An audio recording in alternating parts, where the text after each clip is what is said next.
Alors bonjour à tous, ça fait plaisir de vous voir. Alors on vient de chanter à plusieurs reprises que Jésus est ressuscité, c'est ressorti dans plusieurs de nos prières, etc. aussi, de nos louanges. Mais Jésus est-il réellement ressuscité? Dimanche dernier, Serge a terminé sa prédication en citant dans sa conclusion le verset de Romains 10, verset 9. Si tu confesses de ta bouche le Seigneur Jésus, si tu crois dans ton cœur que Dieu l'a ressuscité des morts, tu seras sauvé. Si donc notre salut dépend de notre foi en la résurrection de Jésus, il vaut la peine de s'arrêter quelques instants pour réfléchir si est-ce que c'est vraiment raisonnable de croire que Jésus est ressuscité des morts? Est-ce que Dieu nous demande ici d'avoir une foi aveugle en quelque chose de totalement absurde? Ou est-ce qu'il nous a laissé suffisamment de preuves pour que nous puissions croire en sa résurrection? Et c'est donc ce qu'on va étudier ensemble ce matin. Premièrement, on va voir ensemble pourquoi cette question est si importante, si fondamentale. Ensuite, pour pouvoir prouver la résurrection de Jésus, il va d'abord falloir prouver qu'il est bien mort. Et enfin, nous verrons ensemble alors quelques preuves de sa résurrection. Alors débutons maintenant en nous posant la question, pourquoi la résurrection de Jésus est-elle si importante? Alors souvenons-nous de ce que Paul disait aux Corinthiens au sujet de la résurrection de Jésus. Lisons quelques versets du chapitre 15. Verset 1. « Mes frères, laissez-moi vous rappeler la bonne nouvelle que je vous ai annoncée, que vous avez acceptée et à laquelle vous demeurez fidèlement attachés. C'est sur elle que repose votre foi. Elle sera aussi l'instrument de votre salut si vous retenez intégralement le message tel que je vous l'ai annoncé. Autrement, vous auriez cru en vain. Rappelez-vous donc que je vous ai transmis avant tout comme enseignement fondamental ce que j'avais moi-même reçu. Le Christ est mort pour nos péchés, conformément aux prophéties des Écritures. Il a été mis au tombeau, il est ressuscité le troisième jour, comme l'avaient prédit les Écritures. » Verset 12. « Or, si la résurrection du Christ constitue l'essence même de notre prédication, comment quelques-uns parmi vous peuvent-ils prétendre qu'il n'y a pas de résurrection des morts? S'il n'y a pas de résurrection des morts, alors le Christ lui-même n'est pas ressuscité. Mais si le Christ n'est pas ressuscité, toute notre prédication devient sans objet. L'Évangile n'est plus alors que le produit d'une imagination qui tourne à vide et ne rime à rien. Dans ce cas, nous n'avons plus rien à proclamer et vous, plus rien à croire. Autrement dit, vous pouvez rentrer chez vous. Votre foi s'écroule parce qu'elle n'a plus aucun fondement sur lequel s'appuyer. » Verset 16. « Car enfin, si les morts ne peuvent jamais revivre, le Christ n'est pas non plus revenu à la vie. Et si le Christ n'est pas ressuscité, votre foi est une illusion creuse et vaine. Vous êtes encore enfoncés dans vos péchés. » Dans ce cas, ceux qui sont morts dans la communion avec le Christ et en plaçant leur confiance en lui seraient à jamais perdus. Si pour nous la communion avec le Christ n'avait été rien de plus qu'un espoir placé en lui durant cette vie et pour la vie présente, espoir chimérique que la mort ferait évanouir, nous serions les plus à plaindre parmi les hommes. Mais en fait, il est bien certain que le Christ est ressuscité des morts. Il est réellement revenu à la vie. Il s'est relevé le premier d'entre les morts, précurseur de ceux qui se réveilleront un jour de leur dernier sommeil. Par un homme, la mort a fait son entrée dans le monde. Il fallait que la résurrection vienne aussi par un homme. En effet, étant de la race d'Adam, tous les hommes sont voués à la mort par solidarité avec lui et avec sa faute. De même, à cause du Christ et du fait de leur union avec lui, tous seront ramenés à la vie. Alors comme l'apôtre Paul l'exprime donc si bien dans ce passage, la résurrection de Jésus est la chose la plus importante à croire parce que sans elle, en fait, toute notre foi s'écroulerait. La résurrection de Jésus est le fondement, la fondation de la foi chrétienne. Essayez de construire une maison sans fondation, on le sait tous qu'elle va finir par s'écrouler. De la même manière, si on ne croit pas à la résurrection de Jésus, alors il n'y a aucune raison de croire tout le reste de ce que nous dit la Bible. Pourquoi cela? Alors, on va en donner quelques raisons. Premièrement, si Jésus n'était pas ressuscité d'entre les morts, ça ferait de lui un menteur ou un faux prophète, puisqu'à plusieurs reprises, il avait averti qu'il mourrait et ressusciterait le troisième jour. Matthieu 16, verset 21. À partir de ce moment, Jésus commença à exposer à ses disciples qu'ils devaient se rendre à Jérusalem et subir de cruelles souffrances de la part des responsables du peuple, des chefs des prêtres et des spécialistes de la loi, être mis à mort et ressusciter le troisième jour. En fait, dans l'évangile de Marc, on voit qu'il annonce à ses disciples au moins à 3 reprises qu'il allait mourir et ressusciter. Marc chapitre 8, verset 31 à 38, chapitre 9, verset 30 à 32, chapitre 10, verset 32 à 34. Si donc Jésus n'était pas ressuscité le troisième jour, il serait un menteur. Et s'il est un menteur, alors soit Dieu est un menteur, soit il n'est pas le Fils de Dieu. Si Dieu est un menteur, il n'y a plus d'espérance d'être un jour libéré du péché et de ses conséquences, puisque Dieu lui-même est un pécheur.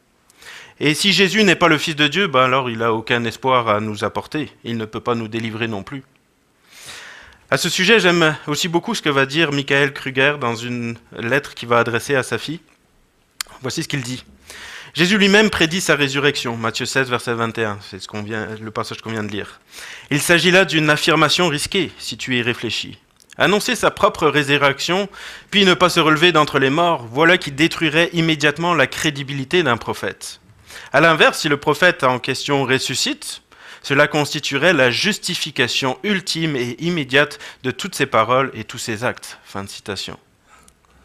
Deuxièmement, si Jésus n'était pas ressuscité, alors nous ne pourrions pas non plus avoir confiance en l'Ancien Testament et en ses prophètes, puisque là aussi la mort du Seigneur et sa résurrection avaient été annoncées, avec parfois une précision remarquable, on pense notamment à Isaïe 53.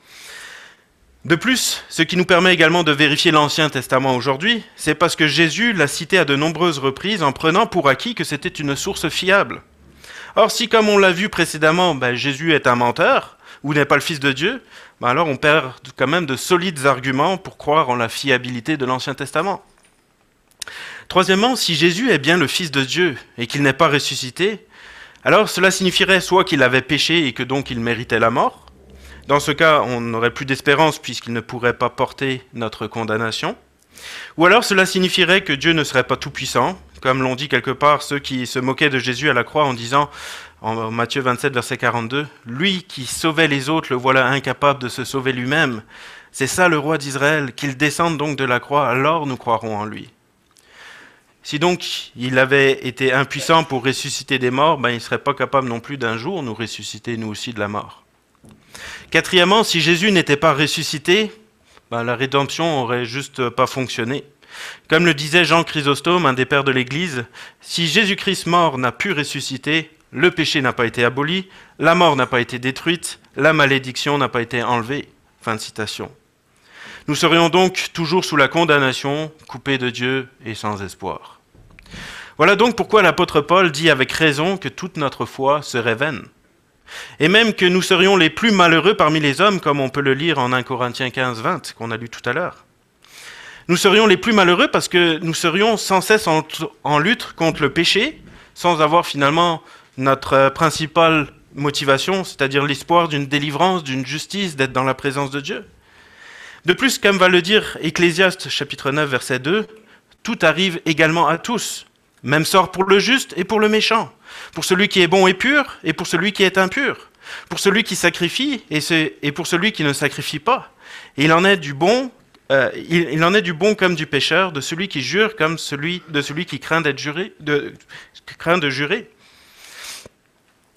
Puis, si d'un côté, ceux qui goûtent au plaisir de ce monde vivent, il est vrai, de l'esclavage ainsi que d'autres conséquences dues à leur péché, nous qui nous privons des choses immorales n'avons guère de meilleures conditions puisque nous vivons du rejet, de la persécution à cause de notre foi.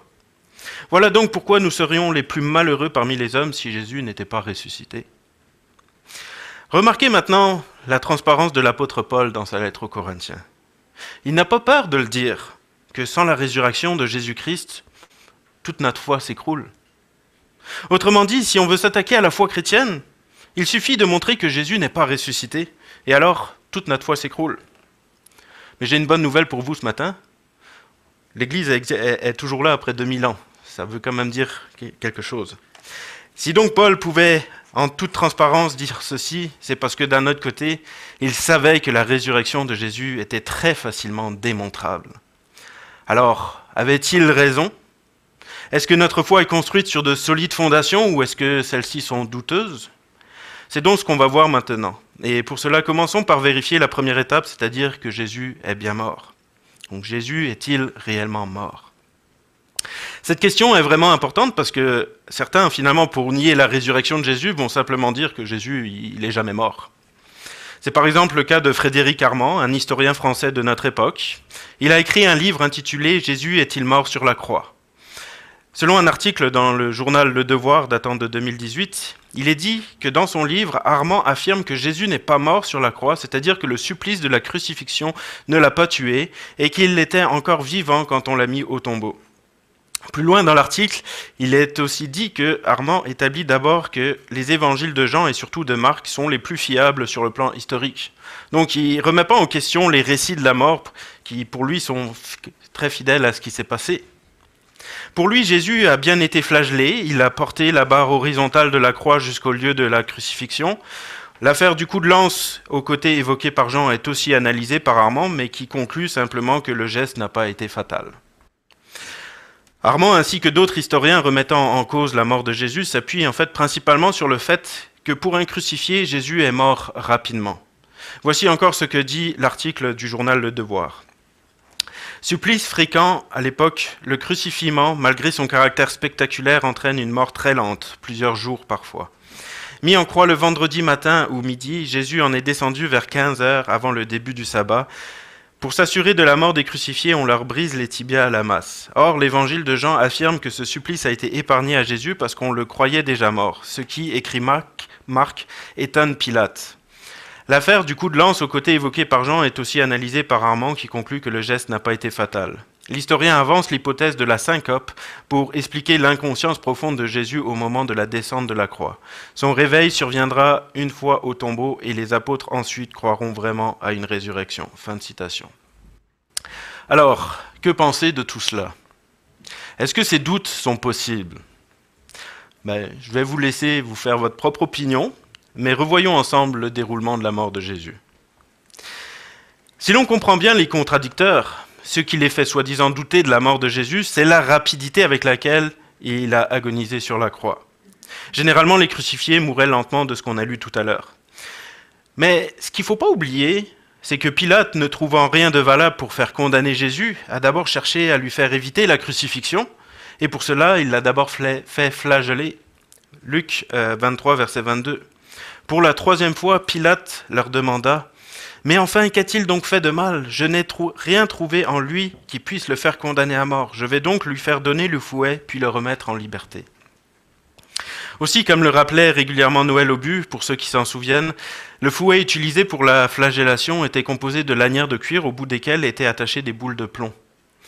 Un médecin nommé Truman Davis, qui a écrit un livre sur la crucifixion de Jésus, dit ceci au sujet de la flagellation qu'il aurait subie. Après son arrestation, vers le milieu de la nuit, Jésus comparaît devant le Sanhédrin et Caïphe, le souverain sacrificateur. Donc là, on parle déjà que Jésus, il est en train de vivre une nuit blanche. Là. C'est là que le premier traumatisme physique lui est infligé. Un soldat le gifle parce qu'il est resté silencieux quand Caïphe l'a interrogé. Les gardes lui voilent le visage et se moquent de lui. Il lui demande de les identifier tandis qu'il passe devant lui crache dessus et le frappe. À l'aurore, Jésus meurtri et couvert de contusions, déshydraté et épuisé par une nuit sans sommeil, n'oubliez pas non plus qu'il était saisi d'angoisse au point de transpirer du sang, est conduit de l'autre côté de Jérusalem. C'est alors qu'en réponse aux cris de la foule, Pilate ordonne que Barabbas soit relâché et condamne Jésus à la flagellation puis à la crucifixion. La flagellation se prépare. On dépouille le prisonnier de ses vêtements et on lui lie les mains au-dessus de la tête. Il est peu probable que les Romains aient essayé de suivre la loi juive relative à la flagellation. Selon une ancienne loi des Juifs, il était en effet interdit de donner plus de 40 coups de fouet. Les pharisiens, qui s'assuraient toujours que la loi était appliquée à la lettre, insistaient pour que seuls 39 coups de fouet soient administrés. Ils étaient ainsi sûrs de rester en accord avec la loi en cas d'erreur de comptage. Le légionnaire romain s'avance, le flagrum, donc le fouet à la main. C'est un petit fouet qui se compose de plusieurs lourdes lanières de cuir avec 2 petites boules de plomb attachées à l'extrémité de chaque lanière. Ce lourd fouet s'abat sans relâche, avec violence, sur les épaules de Jésus, son dos et ses jambes. Au début, les lourdes lanières ne font que lui déchirer la peau. Puis, au fur et à mesure que les coups continuent, il déchire plus profondément les tissus. Le sang se met alors à suinter des capillaires et des veines, et finalement le sang des artères se met à jaillir des muscles. Les petites boules de plomb causent de larges et profonds hématomes qui éclatent sous les coups répétés. Pour finir, la peau du dos se met à pendre en longs lambeaux et devient une masse méconnaissable de tissus déchirés et sanglants. Quand le centurion juge que le prisonnier est presque mort, il fait cesser les coups de fouet. Fin de citation.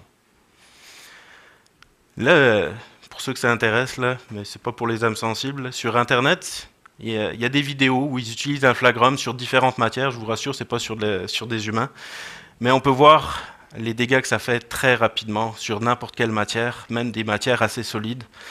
On imagine ce que ça fait sur la peau, là. C'est ça. On imagine un peu ce que Jésus a pu subir. Lisons maintenant la suite du récit raconté par Matthieu. Souvenons-nous en lisant ce texte que Jésus vient déjà de passer par la flagellation et que son dos est donc tout ensanglanté. Matthieu 27, versets 27 à 31. Les soldats du gouverneur traînèrent Jésus vers l'intérieur du palais et rassemblèrent tout le bataillon autour de lui. On lui arracha ses habits et on lui jeta un manteau écarlate. Ils fabriquèrent une couronne en tressant des rameaux d'épineux. Puis ils la lui enfoncèrent sur la tête. Dans sa main droite, on lui donna un bon bout en guise de sceptre. Après quoi, ils se mirent à faire des génuflexions devant lui en répétant sur un ton sarcastique « Salut, roi des Juifs !» Puis ils lui crachèrent au visage. En prenant le bambou, ils lui assénèrent des coups sur la tête, donc pour enfoncer la couronne. Quand ils eurent fini de se moquer de lui, ils lui arrachèrent le manteau, lui remirent ses habits et l'emmenèrent pour le crucifier. Maintenant, pensez-y bien. Il se peut qu'à chaque fois qu'on ait arraché les habits de Jésus, le sang avait peut-être déjà séché et donc était déjà collé aux habits. Pourquoi le texte insiste 2 fois sur le mot « arracher » ? Probablement parce que, bon, déjà, il y avait de la violence, c'est certain, mais peut-être aussi parce qu'à ce moment-là, peut-être ça réouvrait toutes les plaies qui avaient déjà commencé à cicatriser. Puis à cela s'ajoute la couronne d'épines sur laquelle on tape dessus avec un bambou pour l'enfoncer sur la tête. Alors, sommes-nous étonnés ensuite que Jésus ne soit pas capable de porter sa croix, comme cela était normalement la coutume, si bien qu'ils eurent dû réquisitionner Simon de Cyrène pour l'aider à le faire ? Donc rien que le fait qu'il soit obligé d'exiger à Simon d'aider Jésus à porter sa croix est une preuve de l'état de faiblesse de Jésus à ce moment-là. Et là, il n'était même pas encore cloué au bois. Il faut aussi savoir que si le droit hébraïque limitait à 40 le nombre de coups de fouet, c'était dans le but d'éviter la mort de la personne flagellée, comme le rappelle le chirurgien Pierre Barbet dans son livre. Donc, il y en a qui mouraient juste de la flagellation. Imaginez-vous donc dans quel état est Jésus lorsqu'on commence seulement à lui planter les clous dans ses mains et ses pieds. Il est donc déjà certainement agonisant. Là, Jésus est cloué sur le bois. Et permettez-moi de lire à nouveau ce qu'a écrit Truman Davis sur ces moments-là. Jésus s'affaisse lentement et tout son poids se porte sur les clous des poignets. Une douleur atroce se propage dans ses doigts, en passant par ses bras, pour exploser dans son cerveau. Les clous dans les poignets font pression sur les nerfs médians. N'oubliez pas, c'est un médecin qui parle, donc il a vraiment analysé la scène. À mesure qu'il se redresse pour éviter cette douleur lancinante, il reporte tout son poids sur le clou enfoncé dans ses pieds. Il ressent alors à nouveau la terrible souffrance du clou qui déchire les nerfs entre les métatarses des pieds. Un autre phénomène se produit à ce stade. Les bras fatiguent et des vagues de crampes affluent dans les muscles et les contractent en causant une douleur profonde, implacable et lancinante. Ces crampes l'empêchent maintenant de se soulever. Pendu par les bras, ses muscles pectoraux se paralysent et ses muscles intercostaux ne peuvent plus fonctionner. Il parvient à inhaler de l'air dans ses poumons, mais il ne peut plus exhaler. Jésus se débat pour se soulever afin de pouvoir prendre encore une petite inspiration. Finalement, le gaz carbonique s'accumule dans ses poumons et dans le sang et les crampes s'apaisent. Il parvient par à-coups à se soulever pour exhaler et récupérer l'oxygène vivifiant. C'est sans doute pendant ces instants qu'il a prononcé les 7 phrases qui sont rapportées, dont la première en regardant les soldats romains qui tiraient au sort ses vêtements. « Père, pardonne-leur, car ils ne savent ce qu'ils font. » Fin de citation. Après avoir expiré, au bout de quelques heures, voici ce que nous raconte l'évangile de Jean. Chapitre 19, versets 31 à 37. Comme on était la veille du sabbat, et de plus d'un sabbat particulièrement solennel, les chefs des Juifs voulaient éviter que les cadavres ne restent en croix durant la fête. Ils allèrent trouver Pilate pour lui demander de faire briser les jambes aux suppliciés et de les faire enlever de la croix. Les soldats vinrent donc et brisèrent les jambes, d'abord au premier des criminels crucifiés avec Jésus, puis à l'autre. Mais quand ils arrivèrent à Jésus, ils constatèrent qu'il était déjà mort, et ils ne lui brisèrent pas les jambes. L'un des soldats lui enfonça la lance dans le côté, et aussitôt il en sortit du sang et de l'eau. Celui qui rapporte ces faits les a lui-même vus de ses yeux, et son témoignage est digne de foi. Il a conscience d'être le porte-parole de la vérité, pour que vous aussi vous parveniez à la foi. En effet, tout cela est arrivé pour que se réalise cette parole de l'Écriture. Aucun de ces os ne sera brisé. Exode 12, verset 42. De plus, un autre texte déclare « Ils tourneront leur regard vers celui qu'ils ont transpercé ». Zacharie 12, verset 10. Si donc les soldats ont percé le côté de Jésus, c'était justement pour qu'il n'y ait plus aucun doute que Jésus soit mort. Et comme va le dire donc le médecin Truman Davis, le fait que de l'eau et du sang coulent, cela prouve que Jésus est justement bien mort. Voici ce qu'il dit. Il y a donc un écoulement de fluide aqueux provenant de la poche entourant le cœur et un écoulement de sang provenant de l'intérieur du cœur. Nous avons par conséquent une preuve concluante que notre Seigneur n'est pas mort d'asphyxie comme le font d'ordinaire les crucifiés, mais d'une défaillance cardiaque due à une commotion et au blocage du cœur provoqué par l'écoulement de fluide dans le péricarde. Bon, moi ça me dit pas grand-chose là, mais je suis pas médecin, mais peut-être qu'il y en a qui ont une meilleure connaissance que moi. Alors, selon vous, est-ce que Jésus faisait simplement une syncope et n'était pas réellement mort lorsqu'il a été mis au tombeau? À vous de voir. Pour ma part, cela me semble improbable. Que Jésus soit resté vivant serait presque un miracle plus grand que sa résurrection quand on y pense. Puis, sincèrement, poursuivons juste la pensée. Même si Jésus n'avait pas été mort lorsqu'il avait été mis au tombeau, pensez-vous qu'au bout de 3 jours, après tout ce qu'il a subi, sans manger ni boire, il aurait eu la force de se lever, d'enlever ses bandages, de rouler l'énorme pierre qui fermait son tombeau et de combattre les soldats qui en gardaient l'entrée? Puis, est-ce que c'est conforme aussi à toutes les valeurs morales qu'il enseignait durant sa vie? Cette théorie comme quoi Jésus ne serait pas mort ne tient donc absolument pas debout. De plus, voici encore ce que révèle un article trouvé sur Internet. Mais même vivant au moment d'être mis au tombeau, Jésus aurait difficilement pu survivre. Dans l'Évangile selon Pilate, Éric Emmanuel Schmitt souligne que les épices et les aromates entreposés dans le caveau pour l'aseptiser et accompagner le défunt, principalement de la myrrhe et de l'aloès, créaient après la fermeture du tombeau une atmosphère irrespirable et rapidement mortelle. Fin de citation.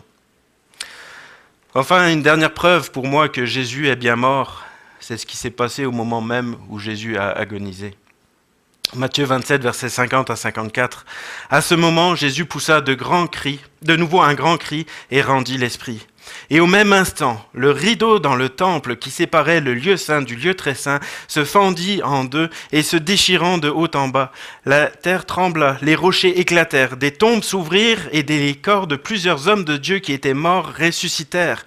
Ils quittèrent leur tombeau et après la résurrection de Jésus, ils entrèrent dans la ville sainte où beaucoup de personnes les ont aperçus. En voyant le tremblement de terre et tout ce qui se passait, l'officier romain et les soldats qui gardaient Jésus furent saisis d'épouvante et s'écrièrent « Vraiment, cet homme était bien le Fils de Dieu ».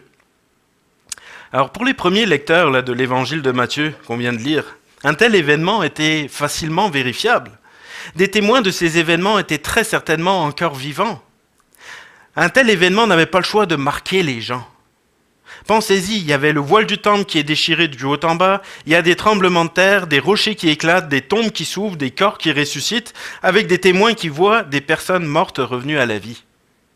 Toutes ces choses sont vérifiables et prouvent la mort de Jésus. Si Jésus n'était pas mort, alors les morts ne seraient pas ressuscités. Et surtout, le voile qui séparait le lieu saint du lieu très saint n'aurait pas été déchiré du haut en bas, donnant maintenant un accès libre au lieu très saint. Tout ceci, c'est trop gros pour être juste une coïncidence juste à ce moment-là. Ça, c'est la preuve que Dieu nous a donnée encore pour dire Jésus est bien mort. J'aimerais juste maintenant encore terminer ce point en citant Lee Strobel qui décrit son processus de conversion. Jésus est-il réellement mort ? Certains sceptiques insistent sur le fait que Jésus n'est pas mort sur la croix comme le proclame la Bible. À ma grande surprise, l'une de mes premières découvertes a été que les historiens considèrent la mort de Jésus à la croix comme un fait irréfutable. Selon le Journal of the American Medical Association, excusez l'accent, les preuves historiques et médicales indiquent que Jésus était déjà mort au moment où on lui a infligé une plaie au côté. Il existe plusieurs récits indépendants de sa mort dans les différents documents constituant le Nouveau Testament. Nous avons également accès à au moins 5 sources anciennes en dehors de la Bible qui corroborent sa mort sur la croix. Même le Talmud juif reconnaît que Jésus a été exécuté. Un expert du Nouveau Testament, l'athée Gerd Ludemann, je ne sais pas comment on peut être expert et athée en même temps, mais bon, de l'université Vanderbilt aux États-Unis, qualifie la mort de Jésus à la croix de fait incontestable. Fin de citation. Donc c'est un athée quand même qui dit ça, que c'est incontestable, Jésus est mort. Alors maintenant que vous êtes, comme moi je l'espère en tout cas, convaincus que Jésus est bien mort sur la croix, discutons maintenant ensemble des preuves de sa résurrection. Jésus est-il réellement ressuscité ? Pour voir cela, retournons en 1 Corinthiens 15 pour lire en fait quelle était l'argumentation de Paul lui-même. 1 Corinthiens 15, versets 3 à 7. « Rappelez-vous donc ce que je vous ai transmis, avant tout comme enseignement fondamental, ce que j'avais moi-même reçu. Le Christ est mort pour nos péchés, conformément aux prophéties des Écritures. Il a été mis au tombeau. Il est ressuscité le 3e jour, comme l'avaient prédit les Écritures. Il est apparu vivant à ses faces, c'est-à-dire Pierre, puis aux 12. Après cela, il a été vu par plus de 500 frères à la fois. La plupart d'entre eux vivent encore aujourd'hui, quelques-uns seulement sont morts. Il est apparu encore à Jacques et plus tard à tous les apôtres. » Donc là, ce que Paul est en train de dire à ses lecteurs, c'est « Mais si vous ne me croyez pas, vous pouvez aller vérifier vous-même. La vérité est encore accessible, les témoins sont encore vivants. D'une part, le tombeau de Joseph de l'Arimathée dans lequel était entreposé le corps de Jésus est vide. Le corps de Jésus n'y est plus, puis on l'a retrouvé nulle part ailleurs. De plus, il y a plein de témoins encore vivants aujourd'hui qui ont vu Jésus ressusciter. Ces deux constatations, vérifiables par les lecteurs de l'époque, sont suffisantes en fait pour avoir la conviction hors de tout doute que Jésus est bien ressuscité. Alors parlons premièrement du tombeau vide. Si Jésus n'était pas ressuscité, cela voudrait dire que le corps de Jésus aurait été volé. C'est ce que prétendent certains. Alors qui aurait bien pu voler le corps ?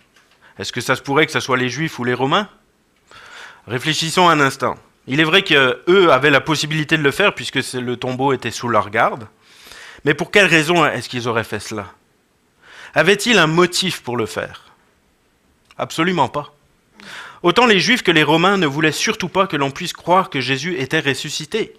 S'ils ont crucifié Jésus, c'était justement pour mettre fin à la popularité de Jésus qui ébranlait en fait les pouvoirs politiques et religieux en place à ce moment-là. Ils savaient très bien que si le corps disparaîtrait, ça serait très mauvais pour eux. C'est justement pour cette raison qu'ils avaient protégé le tombeau avec des gardes. Relisons ensemble Matthieu 27, versets 62 à 66. Le lendemain de ce vendredi, les chefs des prêtres et une délégation de pharisiens se rendirent ensemble chez Pilate pour lui dire « Seigneur, nous nous sommes rappelés que de son vivant cet imposteur a dit « Après 3 jours, je ressusciterai ». C'est drôle parce que les disciples s'en souvenaient pas, mais les pharisiens, eux, s'en souviennent. Veuille donc donner des ordres pour que la tombe soit étroitement surveillée jusqu'à ce 3e jour. Il faut à tout prix éviter que ses disciples ne viennent dérober le corps afin de pouvoir dire ensuite au peuple « Il est ressuscité d'entre les morts ». Cette dernière tromperie serait encore pire que la première. Pilate leur déclara « D'accord, voici des soldats, assurez-vous de la protection du sépulcre et prenez toutes vos précautions pour le faire garder comme vous l'entendrez. » Ils partirent donc et firent surveiller la tombe en postant des sentinelles pour monter la garde après avoir apposé en leur présence des scellés sur la pierre. Puis si on continue un peu plus loin, au chapitre 28, versets 2 à 4, le 3e jour, il nous est dit qu'il y a eu un violent tremblement de terre, qu'un ange du Seigneur descendit du ciel, s'approcha de la tombe, roula la pierre de côté et s'assit sur elle, et qu'à sa vue les gardes furent saisis d'épouvante et tombèrent à terre comme morts. Et maintenant regardez ce qu'il est dit au verset 11 à 15. Quand les femmes eurent quitté le tombeau, quelques soldats de la garde retournèrent à Jérusalem pour rapporter au chef des prêtres tout ce qui s'était passé. Ceux-ci convoquèrent les responsables du peuple et après avoir délibéré entre eux, ils donnèrent aux soldats une forte somme d'argent avec cette consigne: vous raconterez que les disciples sont venus pendant la nuit et qu'ils ont volé le cadavre pendant que vous dormiez. Les soldats empochèrent, verset 15, l'argent et répétèrent docilement la leçon qu'on leur avait inculquée. Cette version s'est propagée parmi les Juifs où elle a encore cours jusqu'à aujourd'hui. Puis ça, on peut même encore le dire jusqu'à aujourd'hui aussi. Nous voyons donc bien que ni les Romains ni les responsables juifs n'avaient d'intérêt à voler le corps. Ils disent eux-mêmes que ça serait pire si le corps venait à disparaître. Puis, une fois que le corps de Jésus est ressuscité, ils sont même prêts à payer une forte somme d'argent pour que les soldats mentent sur le déroulement des événements. Alors, si ce n'est pas les Romains ou les Juifs religieux, est-ce que ça se pourrait effectivement que ce soit les disciples de Jésus qui aient volé le corps? Généralement, c'est eux qu'on accuse. Alors, premièrement, c'est là que le deuxième argument de Paul entre en ligne de compte. Le corps de Jésus n'a pas simplement disparu. Il y a plein de témoins qui ont vu Jésus vivant après que le corps avait disparu du tombeau.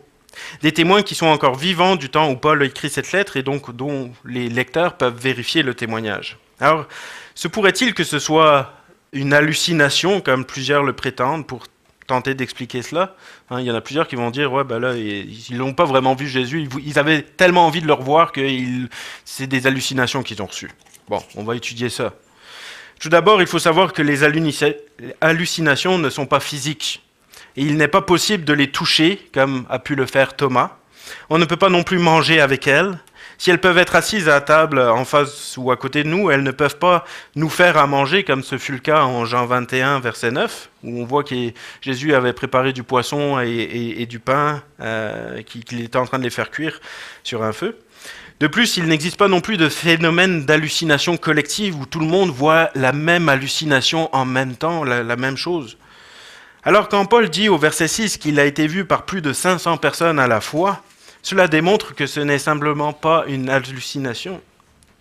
Donc d'un côté, on a le tombeau vide, et d'un autre côté, on aurait des hallucinations collectives que l'on ne peut toucher, qui préparent un repas, etc., qu'on peut toucher et qui préparent un repas, etc. Donc on voit bien que la théorie de l'hallucination, ça ne tient pas la route. Deuxièmement, les disciples n'avaient aucun motif de voler le corps. Alors là, peut-être que vous aurez du mal à me suivre, mais il y a plusieurs raisons à cela. Premièrement, ils n'avaient même pas compris que Jésus devait ressusciter le troisième jour. Les pharisiens l'avaient compris, mais eux ne l'avaient pas compris.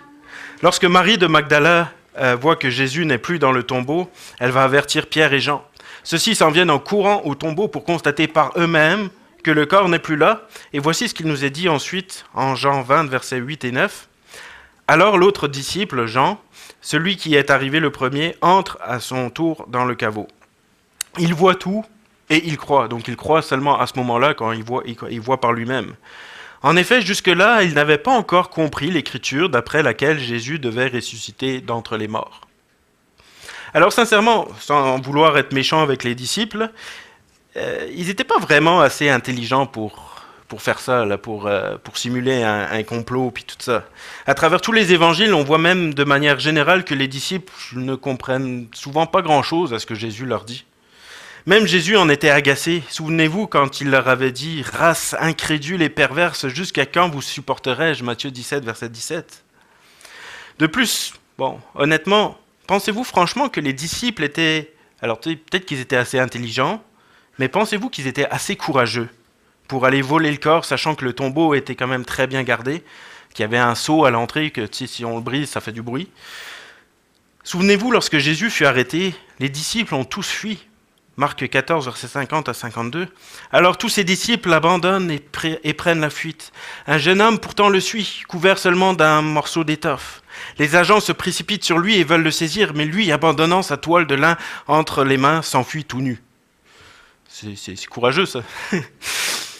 Aussi, souvenez-vous, le dimanche de Pâques, quand le Seigneur est ressuscité, où est-ce qu'il a trouvé ses disciples?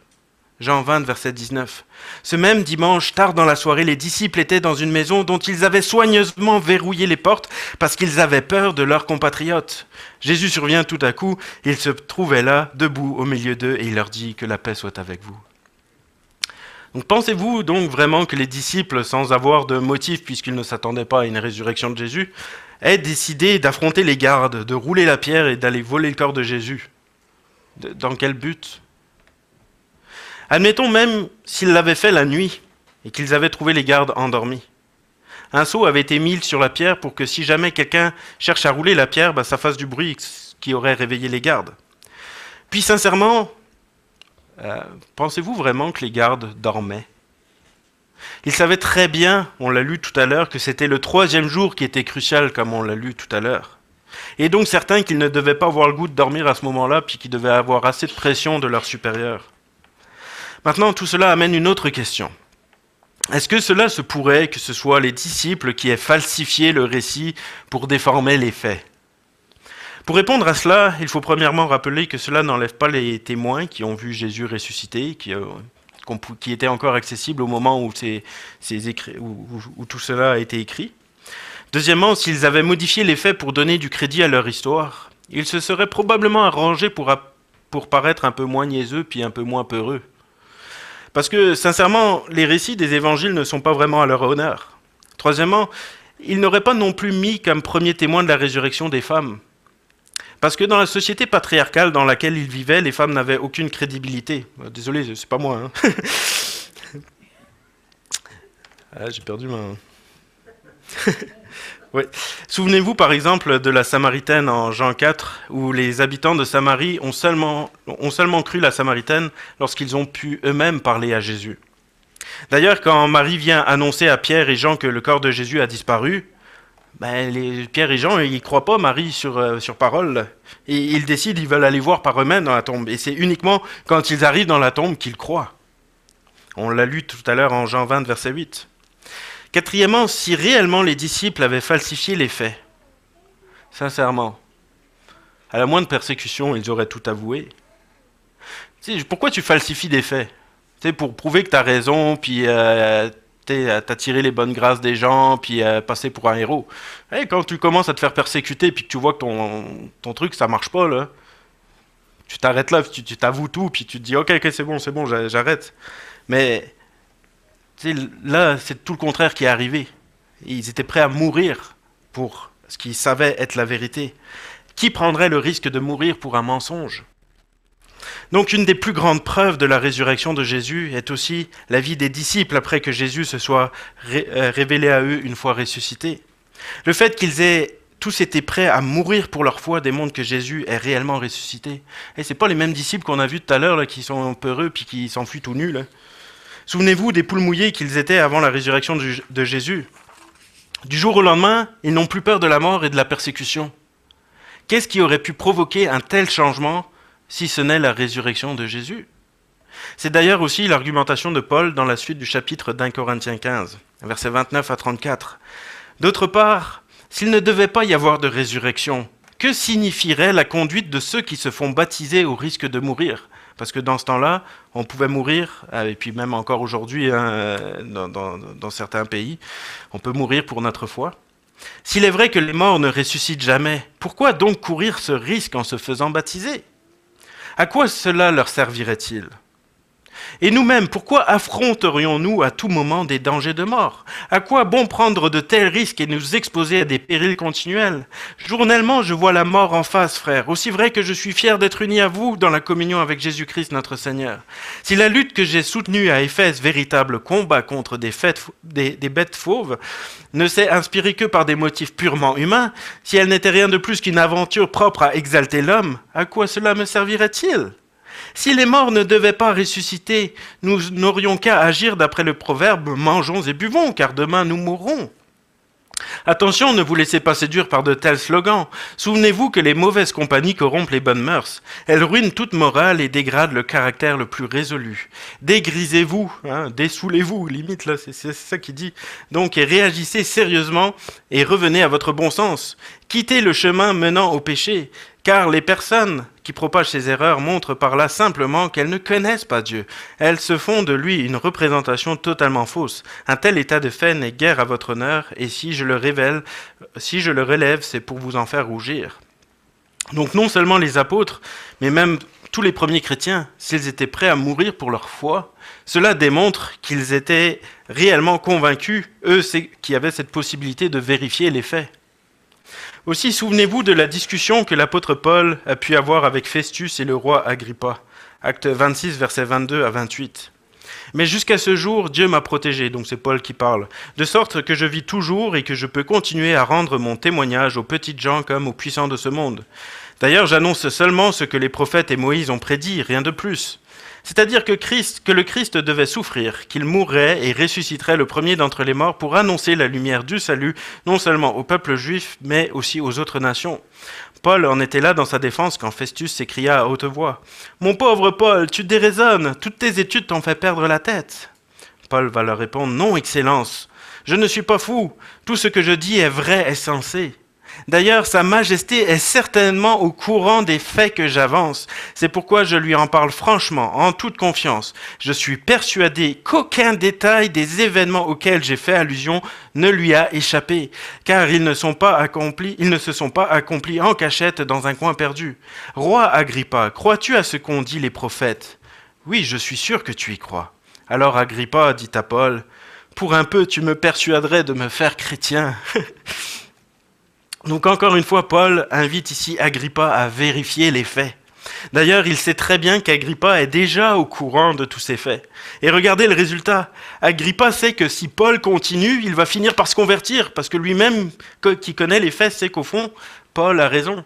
Mais il dit, quelque part, il lui dit, arrête là, parce que, tu sais, je veux dire, lui, il a une place, une stature, il veut pas la perdre. Mais il sait qu'au fond de lui, Paul a raison, il a peur d'être converti. Enfin bref, comme vous le voyez, les preuves de la résurrection sont nombreuses. Puis je pourrais encore continuer, mais bon, je suis limité dans le temps. J'aimerais juste terminer avec deux témoignages de deux des plus grands experts juristes au monde. Premièrement, Sir Lionel Lucot, qui vécut de 1914 à 1997.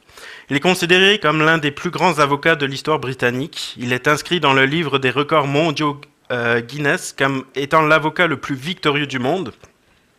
Il a été fait chevalier par la reine Élisabeth II 2 fois. Après son examen des faits, Sir Lucot déclara « J'ajoute humblement, bon déjà quand tu dis que tu es humble, tu l'es plus vraiment, mais bon, j'ajoute humblement que j'ai passé plus de 42 ans comme avocat de la défense dans de nombreuses parties du monde. Je déclare sans équivoque que la preuve de la résurrection de Jésus est si irréfutable qu'elle ne peut être qu'acceptée. Cette preuve ne laisse absolument aucune place au doute. » Fin de citation. Simon Greenleaf, qui vécut de 1783 à 1853, c'était un des fondateurs de l'école de droit de Harvard. Il fut l'auteur du texte en 3 volumes qui fait autorité, là, excusez mon accent, A Treatise on the Law of Evidence, 1842, lequel est encore considéré comme la plus grande autorité unique sur les éléments de preuve dans l'ensemble de la littérature touchant à la procédure judiciaire. Donc Simon Greenleaf devient chrétien, et écrivit le classique Testimony of the Evangelist. Après une enquête approfondie sur la résurrection de Jésus, il conclut « La résurrection de Christ est le fait le plus vérifiable de l'histoire antique. » Alors je vais maintenant conclure. Nous avons donc vu ce matin que la mort et la résurrection de Jésus sont le fondement de notre foi. Sans cela, tout s'effondre et notre foi est vaine.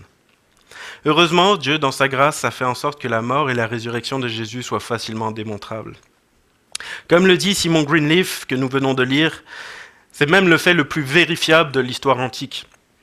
Alors si vous ne remettez pas en question l'existence d'Alexandre le Grand, par exemple, vous n'avez aucune raison de remettre en question la résurrection de Jésus-Christ.